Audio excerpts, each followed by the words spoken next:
Идеальное состояние, по факту, это смерть. Ты не можешь быть идеальной и живой одновременно. Если я не получу то, к чему стремлюсь, я говно. Кладбище полно идеальных людей. Как перезапустить эти вирусы в твоей голове и остаться живым? 3 программы в одном теле. Перфекционист, распиздяй и здоровый пофигист.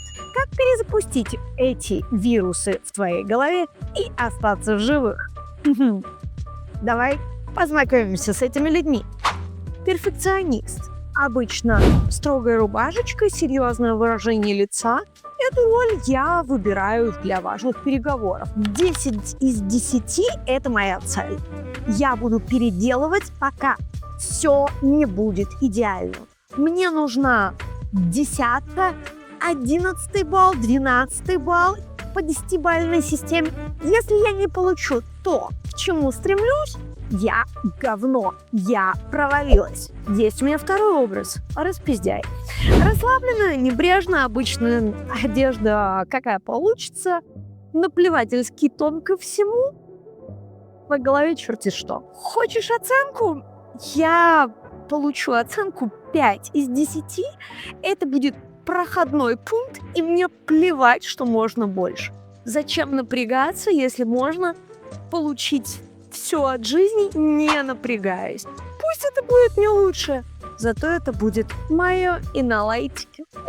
И здоровый пофигист, уравновешенный, спокойный. Я могу сделать на 7-8 из 10. Главное, чтобы было хорошо мне, нормально или сойдет заказчику. А если не понравится, перезапустим. Я не умру от этого. Переделаю, возможно, но не буду убиваться из-за этой проблемы. Вот видишь, все эти 3 программы, которые установили на мой мозг, родители, школа, социум, это проблема только в том случае, если я выбираю одну роль и применяю ее везде. В работе, в отношениях, в спорте, в дружбе. Почти всегда эта программа либо убивает меня медленно, либо убивает всех остальных окружающих, если я ее не адаптирую. Сегодня мы ее будем перезапускать, выбирать, используя нейробиологию, НЛП. Я вам расскажу одну мрачную историю про 2 университета в конце. Не переключайтесь. Мы все железо. Мозг, нервная система, потенциал. Но на это железо устанавливаются программы, software. Это убеждения, привычки, ценности, способы реагирования, паттерны поведения, так называемые. И как это происходит? До 5 лет родители, воспитатели, даже сам язык, думайте, то, на каком языке ты говоришь и какими словами, также влияет на твое воспитание. Фразочки типа «не высовывайся», «потише», «не бегай» – это все наши родители и воспитатели установили нам эти программы. В 5-18 лет эти программы у тебя установили школа, учителя, сверстники, возможно, травля в школе, первые успехи и провалы, которые ты услышишь как оценки. В 18 плюс ты теоретически уже выбираешь программы, но ты в действительности можешь просто скопировать их из старых файлов. Зачем? Почему мы действуем после 18 так, как мы действовали в 5, в 6, в 8, в 12? Вспоминаем. Мама говорила мне, если ты не будешь первой в классе, ты не будешь моя дочка. Ведь я же была всегда первой. Эта программа запускается каждый раз, когда я что-то делаю не идеально. Теперь, когда мне больше 30, я по-прежнему слышу тот же самый голос. Почему ты не идеальна? Ты же мамина дочь. Мама права, но это вирус. Вирус в моей голове, который говорит мне все время: ты должна быть лучше всех, ты должна быть идеальнее. Мозг формирует паттерны на основе повторений и эмоциональной интенсивности. Для меня тогда было очень важно, чтобы меня признавали как дочку. Конечно, фразы, ситуация, триггеры, они будут меняться, но паттерн поведения, который запускается в момент идеальности, один и тот же. Я хочу быть лучше всех. Исследования показали, что голос внутреннего критика на 70% соответствует с голосами людей из самого раннего детства. Родители, воспитатели, учителя. Понял? Теперь давай смотреть, какие программы работают сегодня, а какие сломались, отжили свое, и их нужно переустановить. Итак, 3 программы в нашей голове, которые мы сегодня будем разбирать. Перфекционист, распиздяй, здоровый пофигист. Перфекционист в нас обычно закладывает школа. Система оценок, конкуренция, родители, которые считают, что успех – это идеальность.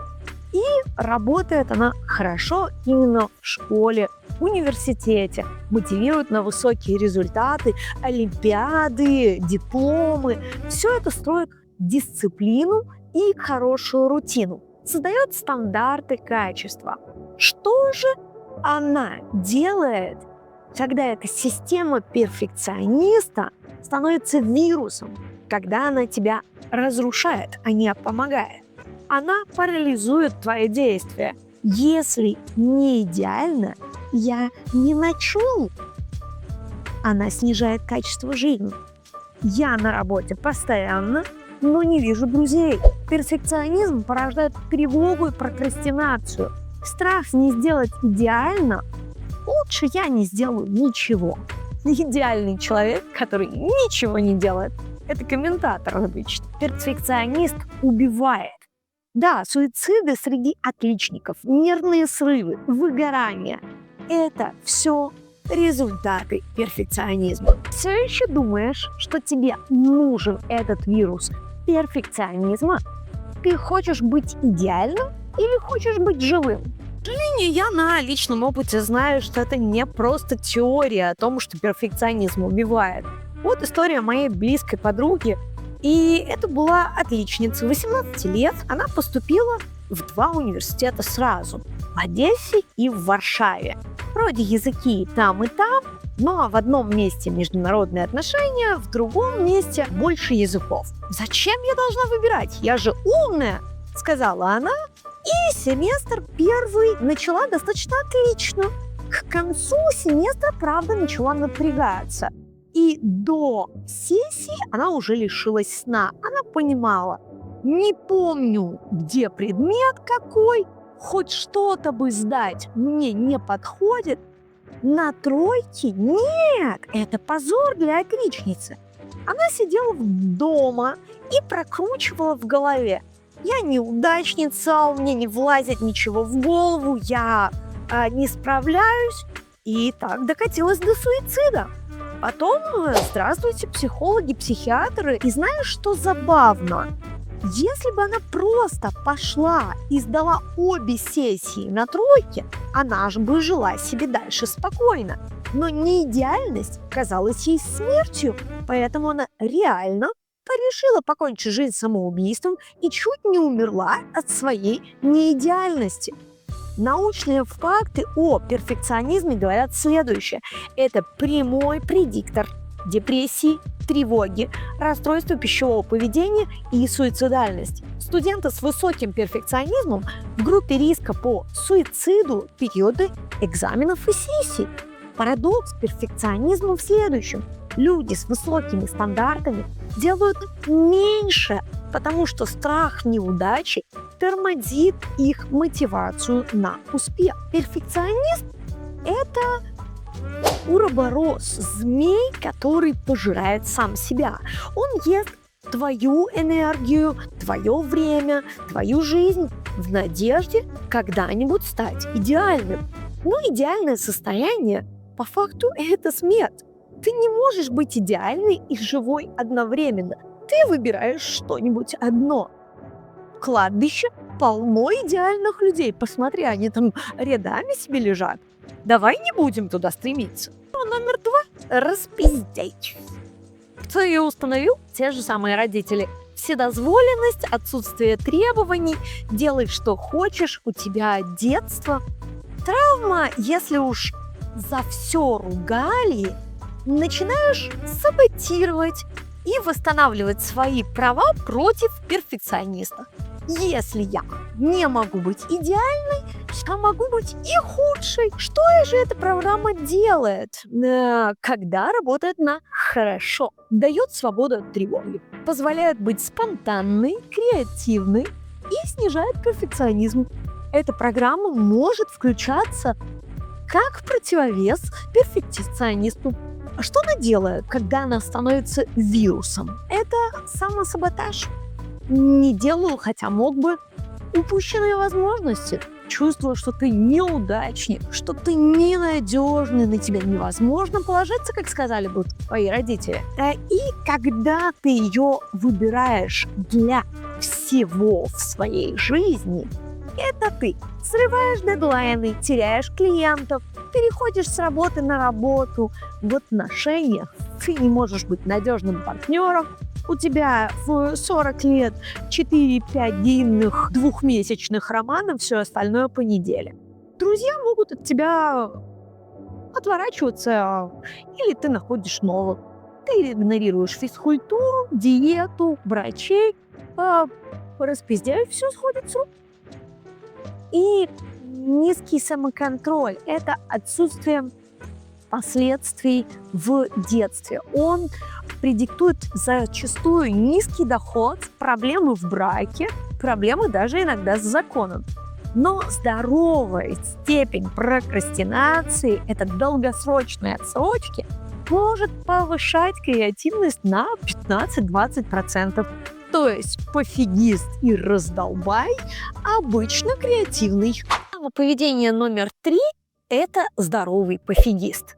Кто ее установил? Обычно сам до нее дошел. Посмотрел, как другие делают, и подкорректировал своего перфекциониста. Обычно это с помощью психологов, личного опыта, терапевтов. Установка реалистичных стандартов. Хорошо, а не идеально. Самое классное в паттерне поведения здорового пофигиста – это гибкость. Ты меняешь план, если ситуация меняется.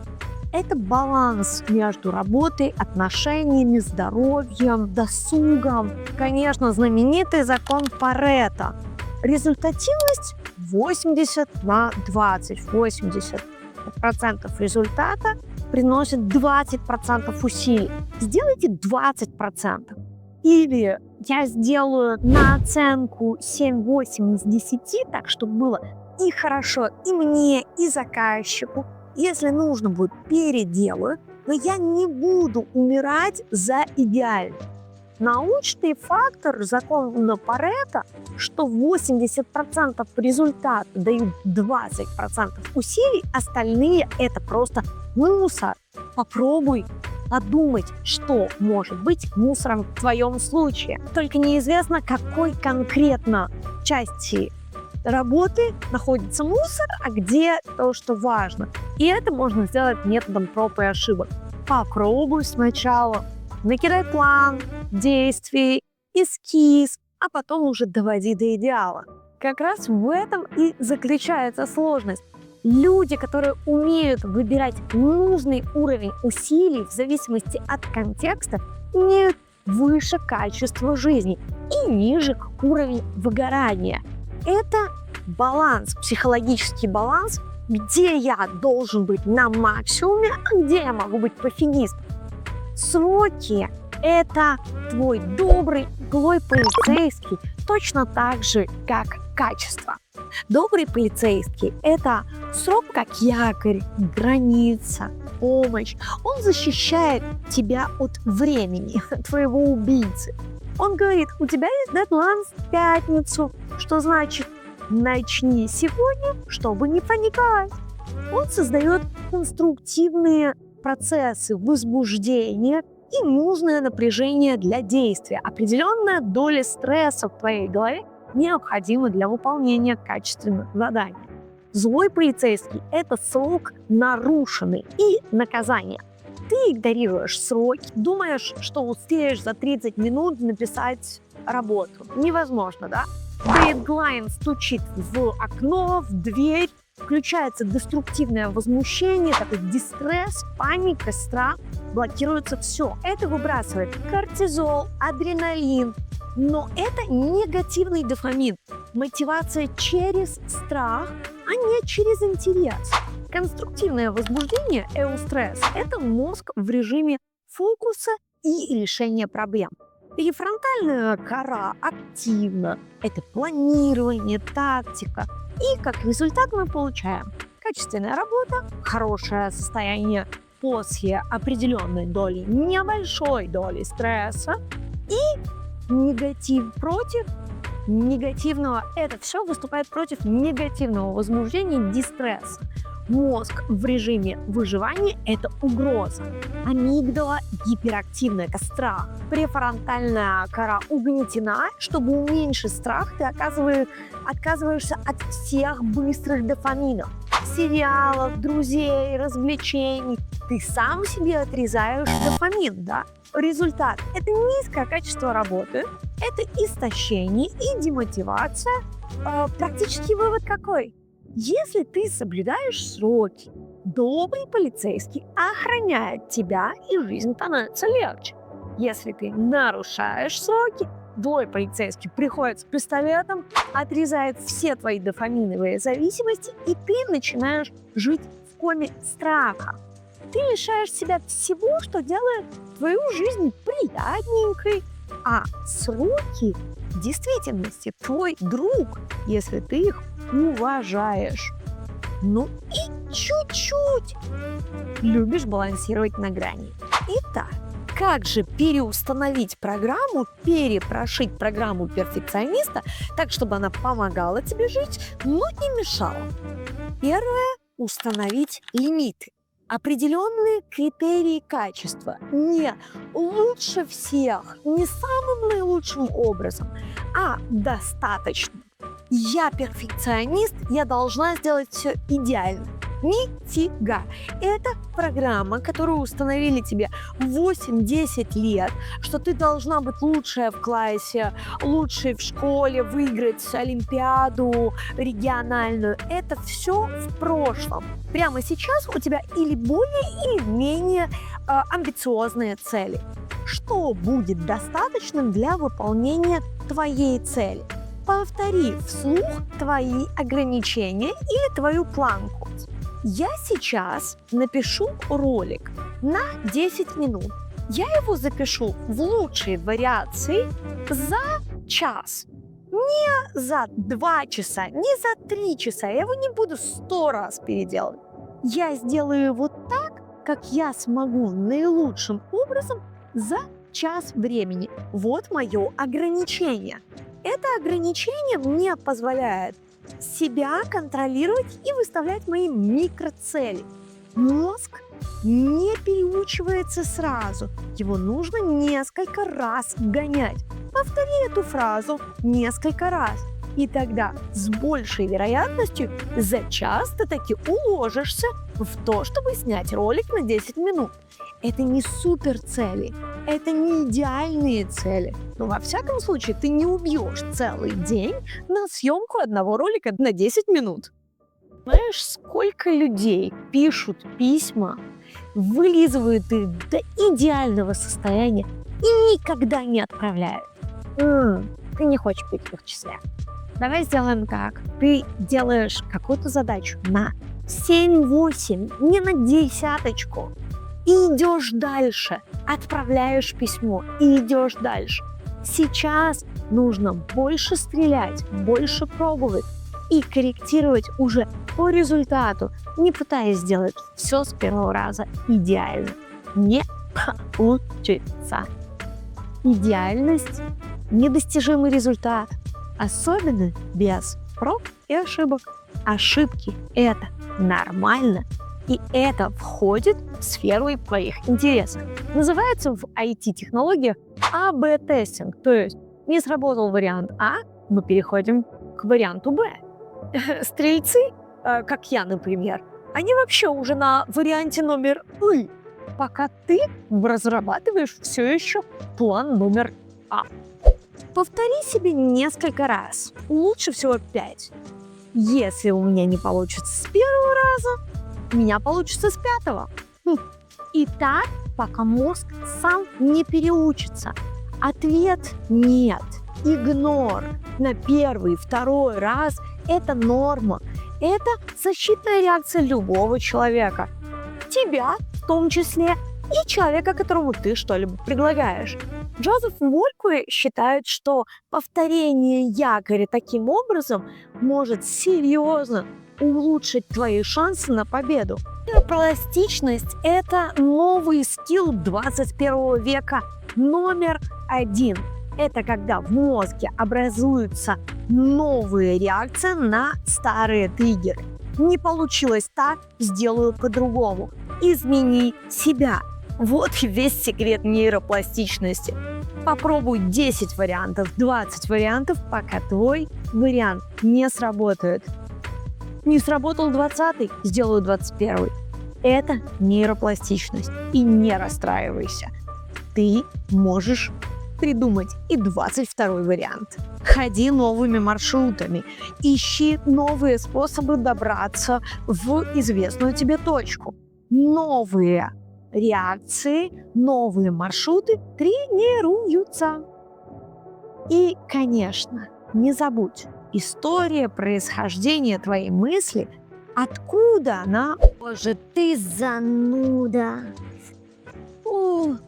Перестань. Да ну, кто это сказал только что в твоей голове? Возможно, это бабушка, учитель, твой одноклассник. Слушай, визуализируй этого человека, который тебе сказал гадость. Понятное дело, что эта гадость прозвучала в твоей голове. Но чьим голосом? Была ли эта мысль тебе полезна? Для получения 5 или аудитории в классе, возможно, да. А вот для здоровья нет, для счастья нет. Скажи эту мысль в голове именно голосом этого человека. Пусть будет смешно, пусть будет понятно, что это абсурд. Ты отрезаешь эту мысль от себя. Она больше не твоя. Пойми, сейчас достаточно смешная. Прямо сейчас для себя, просто потому что когда-то я была занудой. Действие – это лучше, чем идеальность. 33 раза прокрутить в своей голове идеальную фразочку, она уже никому не интересна. Да, я работаю медленнее и зануднее, чем все остальные. Но я все успеваю, и мне комфортно именно в этом ритме. Пойми, когда тебя кто-то подгоняет, это тоже определенный вариант паттерна поведения. Тебя внутри кто-то подгоняет, говорит, давай быстрее, быстрее, быстрее. Кому надо, чтобы было быстрее? Возьми свой ритм. Я не конкурирую с другими. Я, возможно, не самый смешной человек в этой комнате, в этой галактике уж точно. Научное исследование говорит следующее. Перекодировка источника, якоря, источника мысли уже половина дела. Ты, отрезая его от источника энергии, от себя, можешь с ним работать. Мозг буквально переписывает этот кусочек кода и говорит следующее. Я могу действовать по-другому, если это не моя мысль. Просто вот так или вот так. Неизвестно, потому что мы с собой не договорились, как хорошо должно быть. Должны быть реальные стандарты, линейка, которой можно померить твой результат. Метод Бухмана говорит следующее. Нужно установить планку минимального качества. Мой босс говорит на это definition of success. Какое твое определение успеха? Какое качество устраивает тебя или твоего заказчика или твою аудиторию? Например, вас что интересует? Качество звука, качество картинки, но не обязательно цветокоррекция идеальная. Это может быть стандартно, красиво, киношно, но не обязательно вычурно. Спроси прямо сейчас что важно твоей аудитории. Вот тебе что конкретно важно, чтобы смотреть мое видео? Чтобы было интересно? Тебя должно что-то цеплять, какие-то факты, которые ты не знал ранее, что тебя интересует. Я в следующий раз сделаю акцент именно на твое definition of success, критерий твоего успешного видео. Пойми, разницу между хорошим и плохим в твоей голове не заметят 99% людей. Почему? У тебя как будто лупа в твоих руках. Ты видишь ошибки вот такие, потому что ты знаешь, где искать. Все остальные пройдут мимо и не обратят на это внимания. Перестань заморачиваться. Кларк когнитивное искажение перфекционизма описывает так. Люди с перфекционизмом переоценивают, насколько другие заметят их ошибки. Да, мы оцениваем качество относительно, а не абсолютно.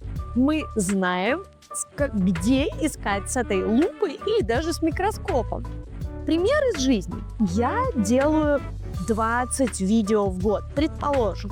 Если каждое видео я буду перезаписывать раз 20, то у меня выйдет 2-1 видео в год.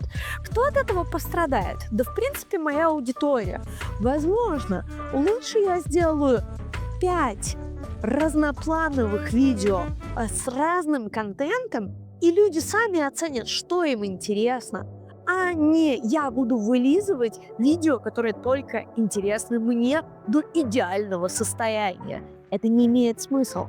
Метод Кларка говорит следующее. Пробуй, старайся и не будь идеальным. Диалог с перфекционистом внутри себя должен выглядеть как «ты мой демон» или «помощник». Разговаривай с ним как с отдельной сущностью. Мой перфекционист. Кто ты? Ты хочешь меня убить или сделать меня лучше? Когда ты мне помогаешь? Когда нужна высокая планка в медицине, в авиации, в точных исследованиях. Когда же он вредит? Когда он убивает мотивацию, здоровье, отношения. Договорись с перфекционистом. Ты можешь работать на проектах, где нужна идеальность. Медицина, конструкция, строительство. Когда я пишу пост, ролик, доклад, нужен здоровый пофигист намного чаще, чем мой не очень здоровый перфекционист. НЛП-техника такая – переговоры с подсознательной программой. Научное обоснование под это делало International Family Systems. Модель, в которой разные части личности рассматриваются как отдельные системы, с которыми можно переговорить. Принцип позитивного намерения в НЛП следующий. Любая плохая программа когда-то была попыткой защитить тебя или принести тебе добро. Итак, как превратить подобную программу перфекциониста в ресурс, а не в самоуничтожение? Перфекционизм полезен в определенных контекстах. Медицина – хирург ошибается, пациент умирает. Перфекционизм – это жизнь в данном случае. В авиации инженер ошибается, падает самолет или падает конструкция. Перфекционизм – это безопасность, это хорошо. Ошибка в отчете – это убытки, это очевидно.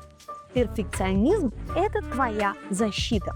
Но контент здесь важен. 9 из 10 лучше, чем идеальное и никогда не выпущенное видео. В отношениях идеальный партнер не существует вообще. Зато близкие отношения возможны даже с неидеальным человеком. В здоровье здоровая диета хуже, чем практичная диета, которой ты придерживаешься умеренно.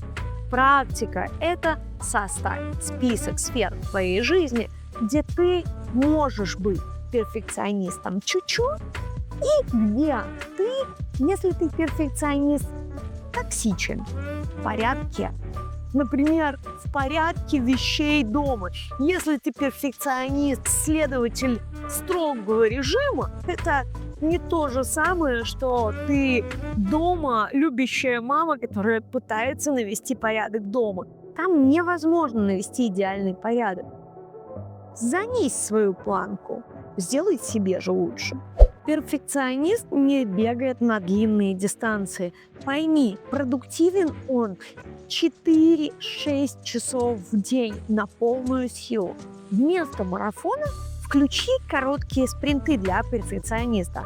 Он напрягается час-два, дальше расслабляется. Все, 3 часа на администрирование, планирование, большие или мелкие задачи с большой детализацией.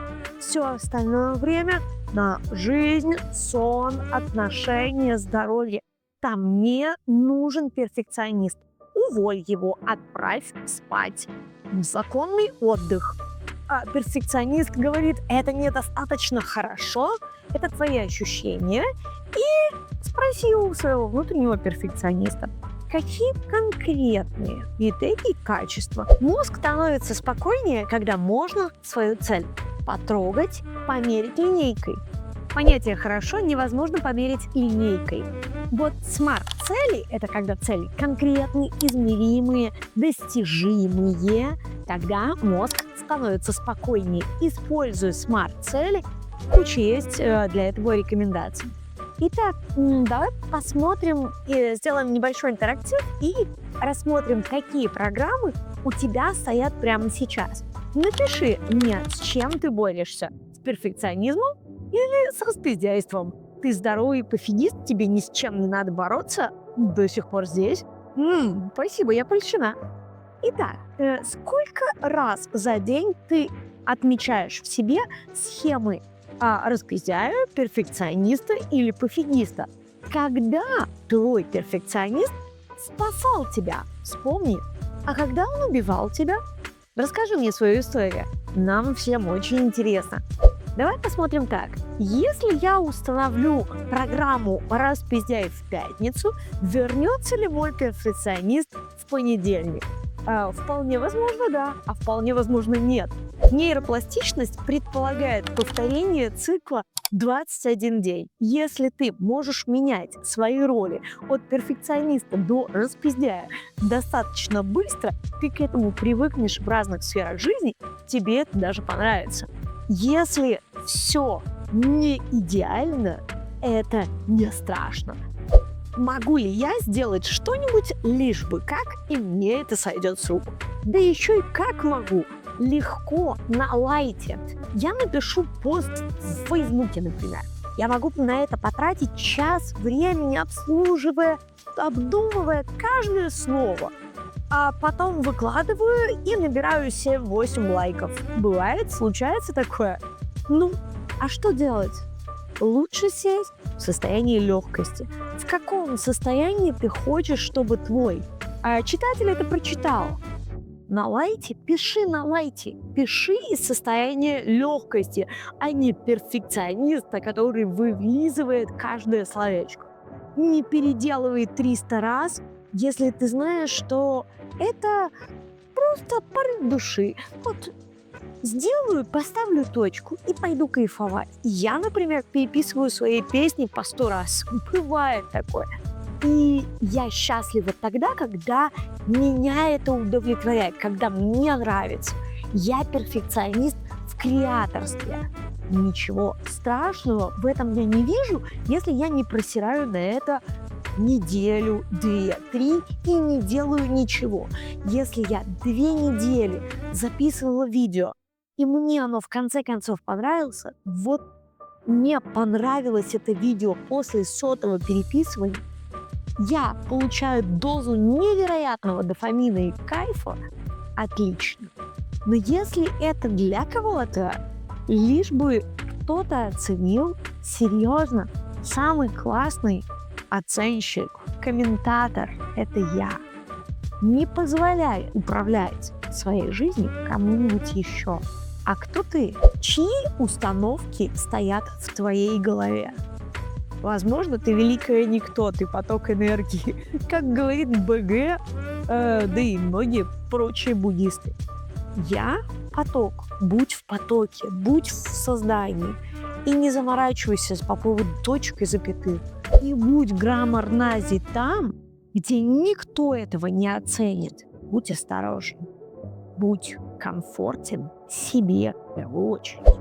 Вспомни, быть мертвым перфекционистом бы глупо.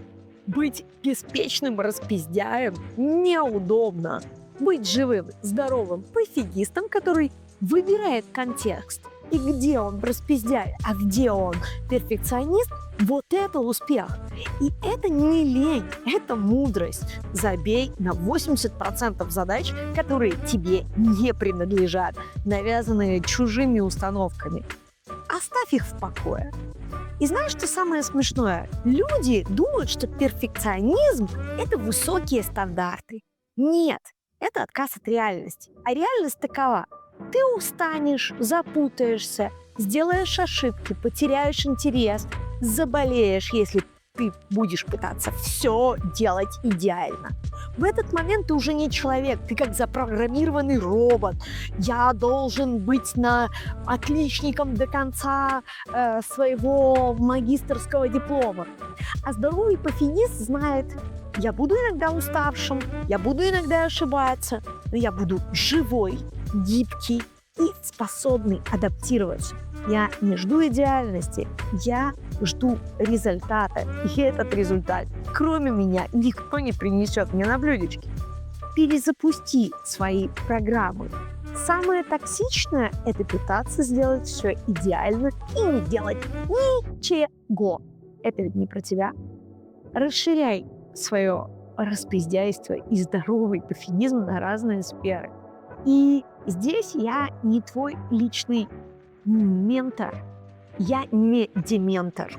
Я хочу реальный план действий создать для лично тебя. Хочешь, мы поговорим с тобой о твоих проблемах и паттернах поведения 1 на 1 в личной консультации? Записывайся.